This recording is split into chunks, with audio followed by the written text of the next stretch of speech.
I think when it comes to launching a business, there are definitely some misconceptions out there.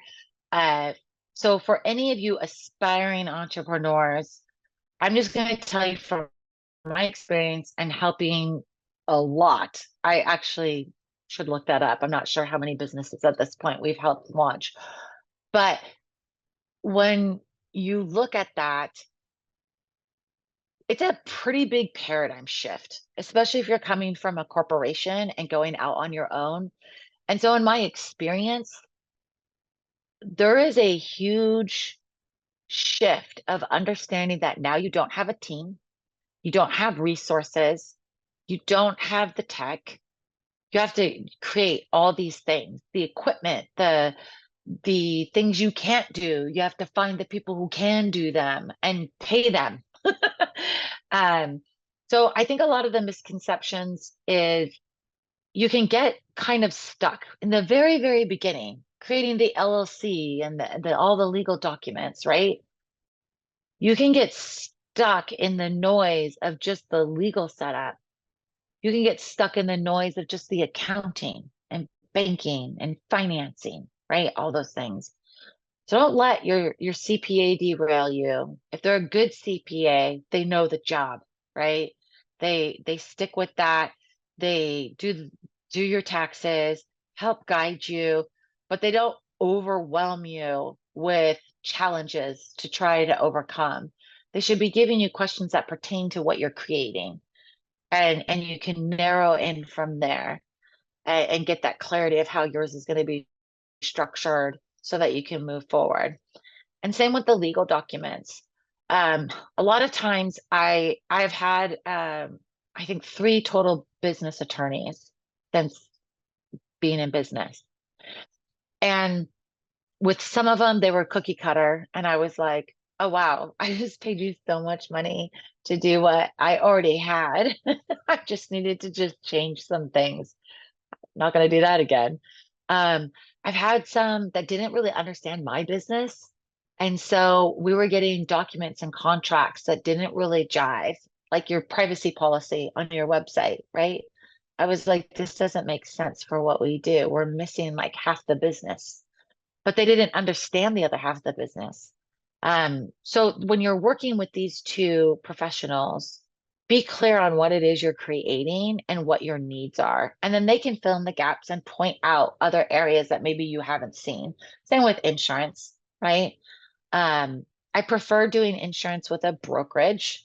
Um, so I'm just sharing that a little extra. Um, but so those are some of the misconceptions I see is not understanding those professional relationships and then not understanding that it is you. You are now the end all. And if it is successful or fails, that's up to you. And no business is overnight. None of mine were. And well, except one, okay, two, but they like I bought them already done. So those two didn't count. But from scratch, when you are launching from scratch in those scenarios, you're not going to be an overnight success. And so you need to start doing the pre-work before you're launching. Are you telling people what you're doing? Are you sharing the information? Are you excited about it? How are you sharing it? Are you collecting information from other people to either improve your launch or as a future customer, right? Because your neighbor might be your future customer. And when you're telling them what you're doing, they get excited about it. And now you need to make sure that you have a way of contacting them besides at the end of the driveway, right? And so that they know when you're launching and when you're getting close and all these different exciting milestones that you go through while you're launching your business.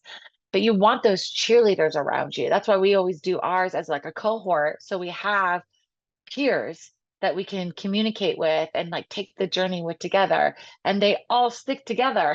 It's awesome. And so there's that experience, which brings up another good point. You do need to have that cheerleading environment and other peers that have either gone through it or are going through it with you so that you're not doing it alone. There's a misconception that I shouldn't even say that it's a misconception. There's a lack of awareness about how alone you can get very quickly when you're launching a business because you're just down in it, working, most of the time bootstrapping. And at the same time, there's not people in your immediate environment typically that have that experience. And so, or, you know, they might have a different type of business, or they might not nearly necessarily have a successful business. And so, where are you going to get your information from? Right. And so, I think that it's a good idea to find a peer pocket or a group that's a circle of influence that it can be your running mates and your cohorts and people you can ask questions of so that way you don't end up getting overwhelmed and you don't end up getting disappointed when you're not an overnight success. Those are rare. I'm not saying they don't happen because I've seen it. Well, one of my clients was an overnight success. They were kind of playing with something for a month or two. And then all of a sudden they're like, I'm going to get legit. I'm going to turn this into a business. What do I do? And I was like, oh, okay, great. And we went through the process and bam, they truly were an overnight success. Within 3 months, they were getting phone calls being like of people asking to buy them. And they've continued to retain their company and scale and expand. And it's great, right?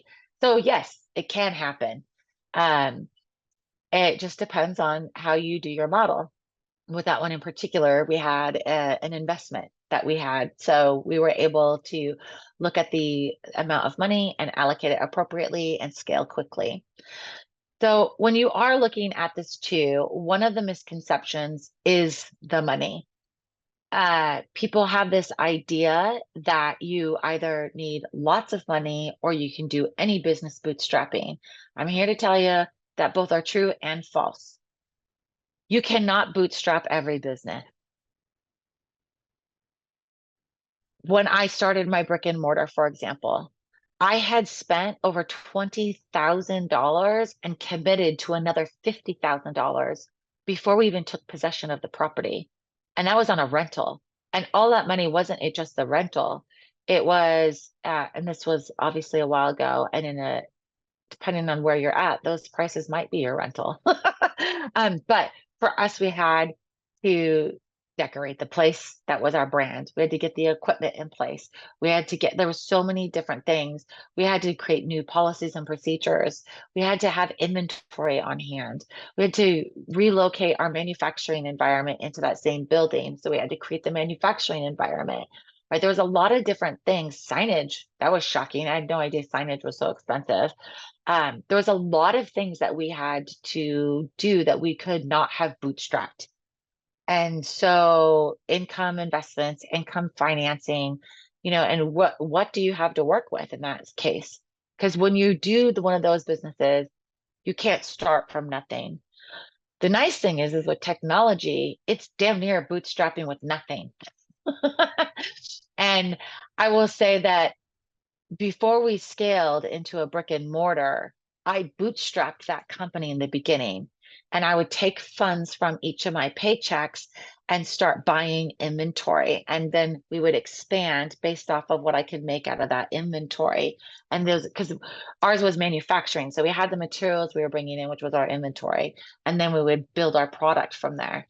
And I would just keep bringing it in and buy it in bigger and bigger bulks as we continue to have profit. So it meant there wasn't a lot going out elsewhere, and I was spending a lot of time in the business.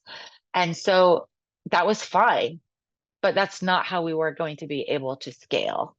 And so we took our profits, we took a loan, and we scaled, right? And then that's when we went into the brick and mortar and mass production. But the nice thing is if you're a service business, you're a consultant, advisor, depending on what you're doing, you can do it for like under $500. It's pretty inexpensive, depending on where you live, to be able to launch everything. And so the only other way I could think that you could bootstrap and really have it be no cost at all is if you were like a consultant that was only word of mouth, which I do know some of them. And they just have their regular cell phone and that's how they work. So it works. It works. You do you. But there's a misconception from some people thinking that you have to have hundreds of thousands of dollars. And then there's some where they think you can do it with just truly zero. So it depends on how fast you want to grow, what it is you're doing, and what to figure out what it is you need to be able to start with. So that's a definite misconception. Um, Another is that you have to have done it before, right? I had somebody who was retired and they were fully retired from the industry they were in and they wanted to do something completely different. They've never done it before. They didn't know how to do it. They just knew they wanted to do it. And uh, I would say that if you want to do that, totally doable, right? Especially if it's like to go out and like have a hot dog stand, which has happened. So, and now they have a chain of them, but it's a thing, right? Going from like a corporate environment, maybe you're an executive and you decide that that's what you want to do for your retirement. That's awesome. Uh, you just have to be aware of what you're doing and know like what the requirements are for that, right? And so I think that you can definitely do it and be successful. So you don't have to have experience in the industry that you want to go into, unless you are like a consultant or like a coach or advisor, right? Then you have to have experience to that target market that you're trying to market to. But you don't you don't have to. And you don't have to have a huge education. You just have to have a willingness and determination. That's what it takes. It's just deciding and going. Decide, go, decide, go. And whenever things get in your way, you figure out you like a problem solver. You figure it out and go again. And things will get in your way. Don't be naive. It's not bliss. It's the fun of it though. You'll find that with all entrepreneurs. It's the fun of figuring out the problems. And we just make it happen and you start having a network and you can say, "Hey, this is my problem. How do I overcome this?" And like, "Oh yeah, I remember when that happened to me." This is what we did. You know, as basic as someone we had me and my a friend of mine, we used to co-share our manufacturing spaces, totally different businesses, but we both were in food. And so this space had the requirements we needed. And a desk jet printer wouldn't work because of the particles in the air. And but we needed to print our labels in the same space. And so we had a desk jet printer for a little while, and then we had to get rid of it because it kept breaking and getting clogged up and we were running through them too fast because of the particles. And so then we went to a laser printer and we were smart and put a cover over it. And then we kind of figured out, well, now we need to get another laser printer because something on that one went wrong. But I had a laser printer at home and she was in a holiday rush and trying to fill all of her wholesale orders and they all needed to go out the next day and she got stuck because of the printer. And so it was like late at night and I was like, I got you. And I got my printer from home, which was the same one, right? I get my printer from home and I bring it into the shop and we just set it up and start reprinting labels, right? But that's the fun of it. It was solving those problems and we have great stories and good memories from the time we were manufacturing together. And it was fun. So don't think you're not going to have problems. That's definitely a misconception. I'm trying to think of a couple other ones that people come in with.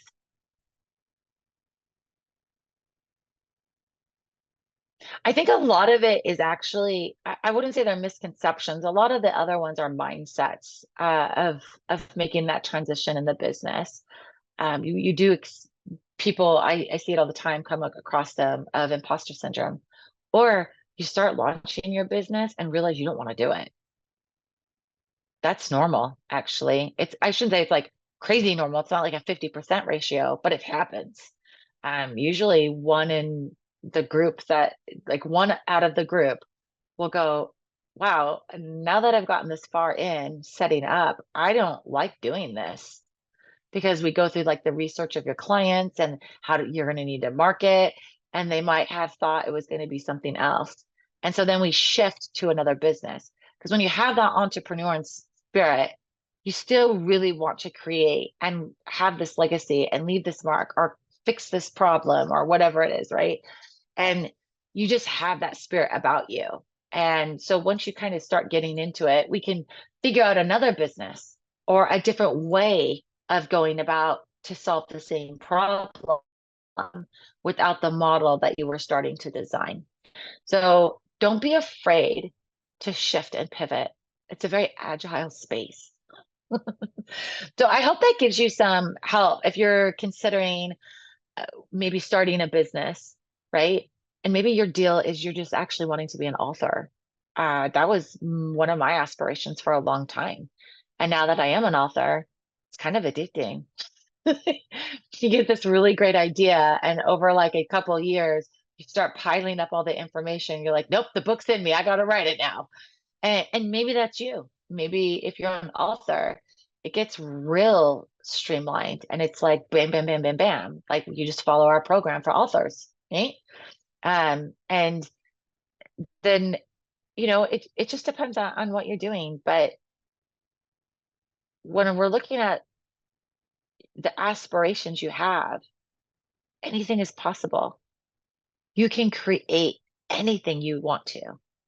You just have to think it up, create it, and put it out there in the world. And then the tweaking starts from there.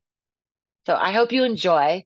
If you have business ideas or you want to, run some questions by me, feel free to send me a message. I'm happy to answer questions and see if I can help you make that decision if you are going to be diving into becoming a business owner, or if you are ready to launch, or maybe you're like not sure if your concept even works, or you're already in business. I met someone this weekend, a networking event, and she's been in business for a year and a half. And it's just, I've been doing this so long. She didn't even need to tell me what was going on.